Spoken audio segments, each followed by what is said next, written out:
Salut et bienvenue sur Paro Photographie. Aujourd'hui, ce ne sera pas un vlog traditionnel, donc j'ai pris des vidéos sur le terrain, mais je ne parlais pas.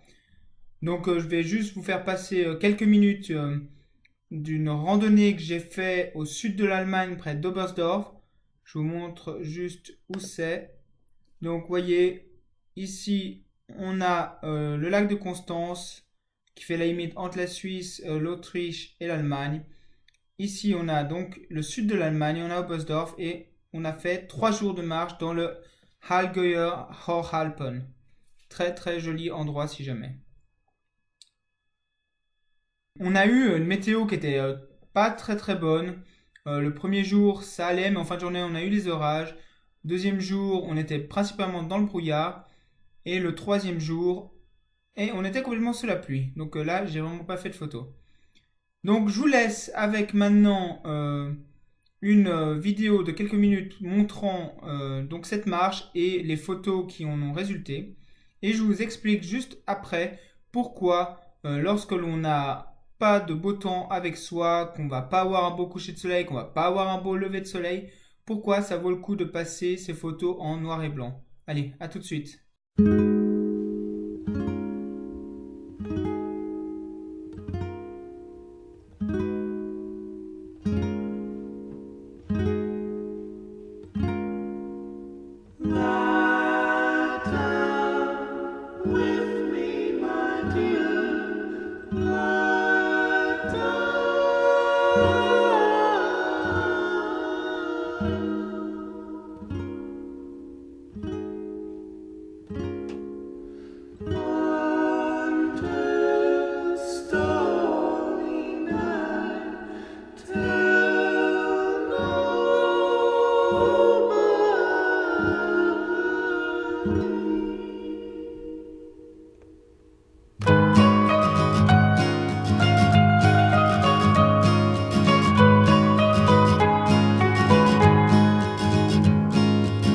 My brother, where do you intend to go tonight?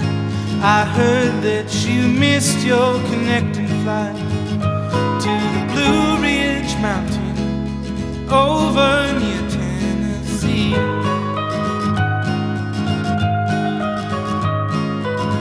You're ever welcome with me anytime you like. Let's drive to the countryside, leave behind some green-eyed lookalikes, so no one gets worried, no. So no one gets worried, no. But Sean, don't get careless, I'm sure it'll be fine. I love you, I love you, oh brother of mine.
Voilà, donc j'espère que ça vous a plu.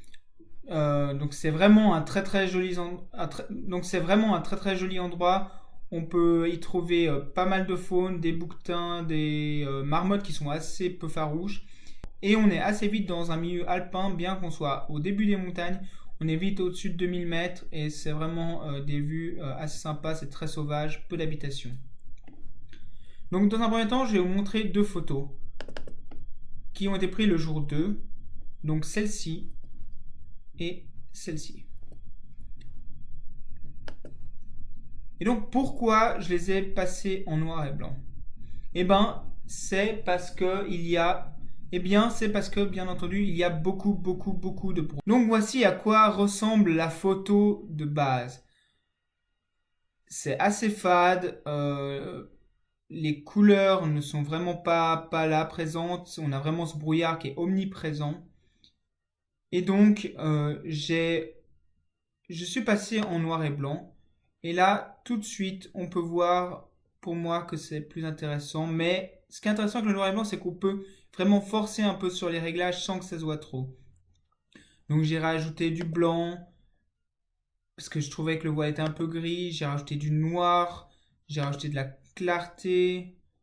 Un corps. J'ai un peu ajusté tout ça. Et j'ai aussi croppé en 16 neuvième parce que je trouvais que ça rendait mieux avec ce cadrage. Et j'ai encore changé mes contrastes un peu.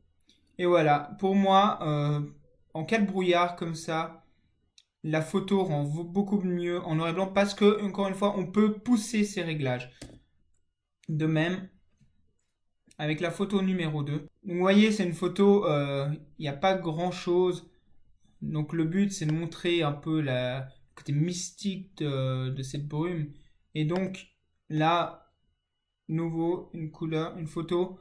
Pour moi, elle est un peu fade en couleur. Ça manque de peps. Alors qu'on peut un peu plus pousser cela sur une version noir et blanc. Donc on a la moitié de la photo qui est blanche et la moitié de la photo qui est en nuance de gris. Vraiment beaucoup plus sympa. Donc ça c'est le premier cas. Si on a du brouillard, passer en noir et blanc, ça peut marcher vraiment du tonnerre. Surtout si les couleurs qu'on a hors le brouillard ne sont pas réellement intéressantes et avec beaucoup de peps. On pourrait la garder en couleur si un coup il y avait un rayon de soleil qui passait à travers le brouillard. Là je la passerai pas en noir et blanc, mais là dans ces cas-là, je pense que ça va bien. Et le deuxième cas, c'est deux photos là. Donc de paysage, un peu plus. Là, il n'y avait pas de brouillard, on avait vraiment des nuages. Et alors, on peut voir déjà que ça marche bien parce que la neige rend bien en blanc avec les montagnes qui sont plus noires. Donc je vous la montre en couleur. Là voilà. C'est beaucoup moins dramatique. Notamment en fait ce que j'aime en passant en noir et blanc, donc la version de base noir et blanc tout de suite passé. Donc le premier plan, ça va bien avec donc je disais les montagnes, la couleur des rochers et la neige. Mais en fait, ce qui est vraiment bien, c'est de pouvoir rajouter sur les nuages un côté dramatique, vraiment poussé, qui ne passerait pas pour moi en couleur, mais qui en noir et blanc ne reste pas, ne se voit pas tellement. Et donc on peut vraiment pousser le côté dramatique sur une photo en noir et blanc, surtout avec des gros nuages comme ça. Les nuages n'étaient pas si imposants en couleur, mais comme ça en noir et blanc, ça donne vraiment quelque chose à la photo. De même pour la deuxième photo que je vous montre, c'est pareil, donc vous voyez c'est des traitements, c'est vraiment de base. Cette photo je la trouve assez forte avec le blanc ici du brouillard qui arrive et puis le nuage que j'ai noirci en haut. Donc si je la prends de base, cette photo, pour moi, il n'y a vraiment pas ça. En fait, on a le bas qui est sympa, mais le haut est de nouveau assez peu prononcé. Et donc, si je noircissais mes nuages comme ça en couleur, ça ne marcherait pas. Et donc, là, j'ai rajouté un filtre gradué, donc je suis passé en noir et blanc. Là, j'ai ajouté mon fil gradué que j'ai assez forcé, je dois le dire. Mais pour moi, ce n'est pas trop et ça rend vraiment bien avec la photo Ça donne du peps en haut. Donc voilà, pour moi, passer en noir et blanc en raison de mauvais temps, c'est un bon moyen de rendre des photos qui sont un peu fades, beaucoup plus dramatiques avec plus de peps, tout en gardant un côté un peu moins retouche forte que sur des photos en couleur. Donc je vous invite à essayer. Si vous partez un week-end et qu'il fait moche, prenez des photos quand même et tentez le noir et blanc, vous verrez, vous serez peut-être surpris. Et je vous recommande surtout cette région près d'Oberstdorf au sud de l'Allemagne, vraiment, j'ai adoré. Et donc, si vous aimez la vidéo, abonnez-vous si ce n'est pas déjà fait. Lâchez un pouce bleu, il paraît que ça aide. Et à bientôt, j'espère. Ciao!